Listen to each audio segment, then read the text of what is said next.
Ravi de vous retrouver pour ce nouveau numéro du Dessous des cartes. Aujourd'hui, nous vous emmenons dans l'une des zones les plus éruptives de la planète. Bienvenue au Cachemire, un territoire de montagne que se disputent les trois grandes nations asiatiques, l'Inde, la Chine et le Pakistan. L'Inde et le Pakistan particulièrement se disputent depuis 70 ans ce territoire stratégique, une crise sans fin qui a franchi un nouveau palier l'été dernier avec la révocation brutale de la semi-autonomie de la partie indienne du Cachemire. Depuis 2014, date de l'arrivée au pouvoir en Inde du Premier ministre Narendra Modi, on redoutait ce scénario puisque l'une des promesses de campagne de cet ultranationaliste hindou et anti-musulman avait été précisément de reprendre la main sur le Cachemire. Alors tout de suite, et grâce aux cartes, on va tenter de vous expliquer l'un des conflits les plus anciens, les plus complexes et les plus insolubles de la planète. Le Cachemire est un territoire au contact de trois grands ensembles, le sous-continent indien, la Chine et l'Asie centrale. C'est une région de très haute montagne au croisement de l'Himalaya, de l'Hindou-Kush et du Karakoram. On y trouve les plus grands sommets du monde, comme le K2 ou le Nanga Parbat, qui culmine à plus de 8000 mètres. La vallée du Cachemire, autour de Srinagar, où vit une grande partie de la population, est quant à elle située à plus de 1000 mètres d'altitude. Historiquement, le Jammu-et-Cachemire est un État princier aux frontières imprécises, dont les deux capitales sont Srinagar, dans la vallée du Cachemire, et Jammu. Il naît en 1846 sur les ruines de l'Empire sikh, battu par les Britanniques et est dirigé par le Maharaja Ghulam Singh. En 1857, l'État du Jammu-et-Cachemire passe sous l'autorité de la couronne britannique, mais il garde une certaine indépendance et continue à être dirigé par la dynastie des Singh. Mais en août 1947, lorsque les Britanniques se retirent, donnant naissance à deux États, le Pakistan, à majorité musulmane, et l'Inde, à majorité hindoue, le statut du Jammu-et-Cachemire reste incertain. Car si le Maharaja Hari Singh, à la tête de l'État, est de confession hindoue, la population, elle, est majoritairement musulmane. Le rattachement à l'un ou l'autre des deux grands États est donc problématique. Le Maharaja cherche à rester indépendant. Mais en octobre 1947, des troupes tribales soutenues par le gouvernement pakistanais envahissent le Jammu-et-Cachemire en vue de le rattacher au Pakistan au prétexte que sa population est majoritairement musulmane. Le Maharaja demande alors l'aide de l'Inde, qui pose comme condition à son intervention le rattachement de l'ancien État princier à la fédération indienne. Le Maharaja accepte et les troupes indiennes entrent au Cachemire. C'est la première guerre indo-pakistanaise qui se conclut en 1949 par une partition de l'ancienne principauté le long de la ligne de cessez-le-feu définie par les Nations unies. Un tiers du territoire passe alors sous contrôle pakistanais, l'Azad Cachemire, très peuplé, avec une population très majoritairement musulmane sunnite, et le Gilgit-Baltistan, région de très haute montagne, peu peuplée, dont la population est majoritairement chiite, une exception au Pakistan. Les deux tiers restants passent sous contrôle indien, ce qu'on appelle le Cachemire au sens strict, c'est-à-dire la vallée du Cachemire autour de Srinagar, l'ancienne capitale, qui est une région très majoritairement musulmane sunnite.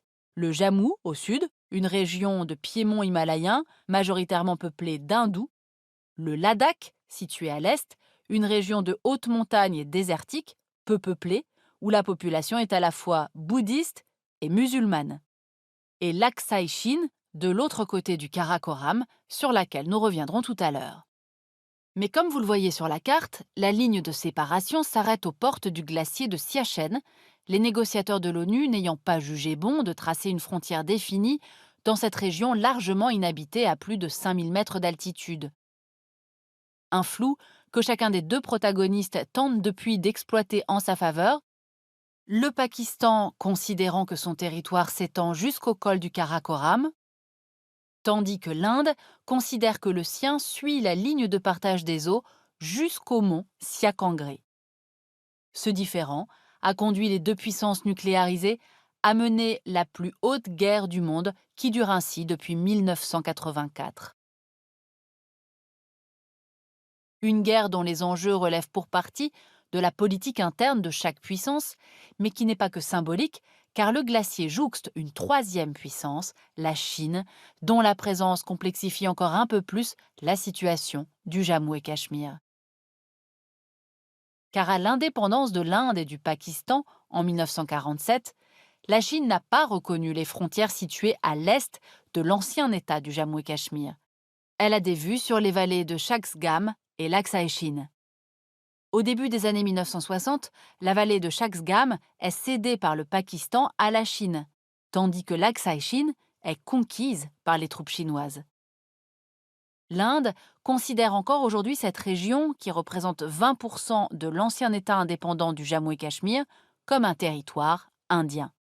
Si la Chine s'attache à cette région, c'est parce qu'elle constitue un enjeu important dans sa politique intérieure, car l'Aksai Chin est à la jonction de deux provinces chinoises sous haute tension, le Tibet mais aussi le Xinjiang, région majoritairement peuplée de Ouïghours musulmans, une population qui subit une politique de nettoyage ethnique de la part du gouvernement de Pékin. La route que vous voyez ici sur la carte, construite par les Chinois à travers l'Aksai Chin, permet de relier la ville de Shikan au Tibet à la ville de Kashgar au Xinjiang, sans avoir à contourner les monts Kunlun, ce qui raccourcit le trajet de 3000 km, une économie bien sûr considérable. À cela s'ajoutent les velléités économiques chinoises qui veulent faire de la vallée de la Hunza, au sortir du col de Khunjerab, un nouvel axe de transport s'inscrivant dans son programme des nouvelles routes de la soie. Ce nouvel axe lui permettra de relier la ville de Kashgar dans le Xinjiang au port de Gwadar sur la mer d'Arabie, dans lequel la Chine a largement investi pour son approvisionnement en pétrole. Pékin finance donc la reconstruction de la Karakoram Highway, qui relie Kashgar à Islamabad, une route qui culmine à 4693 mètres, soit quasiment l'altitude de notre Mont Blanc, avant de descendre en longue boucle à travers le Cachemire pakistanais.